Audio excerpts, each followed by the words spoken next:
I think in the future, I want you to know that I love you and that I love our love and our communication.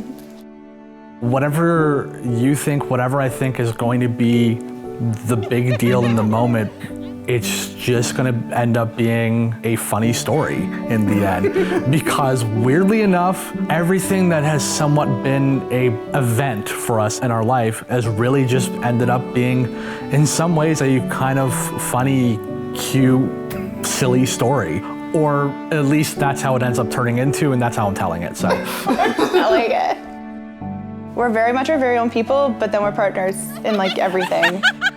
I'm so bad at giving my friends advice because I'm just like, well, just communicate with your partner. And they're like, I do. And I'm like, well, didn't they listen? Like, didn't they respond to what you said? And they're like, no. And I'm like, oh, I don't have that problem with Andrew. I just say what I need to say.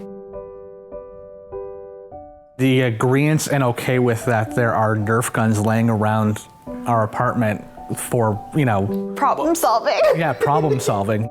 I had bought the ring and was waiting for it to be made, and we had a trip to Ottawa planned. As time goes on, I'm noticing it's going to be our trip. It's going to be ready for our trip. And I brought it with me. I hid it from her. I was, packing bags and stuff like that. And while we were in Ottawa, we had a day when we were just gonna visit a museum. I kept making a big deal that I wanted to go to the locks. I just kind of was like, yeah, we should go to the locks. The locks are nice. I keep hearing about it. We went there and I was just trying to wait for the moment, the right moment. And I faked that I had to tie my shoe or had a lock. You need to tie your shoe. Yeah, that I needed to tie my shoe. There was a little bunny and she was still paying attention to the bunny, and I just said Sydney, and she turned around and... He didn't even get the words out. I pounced on him.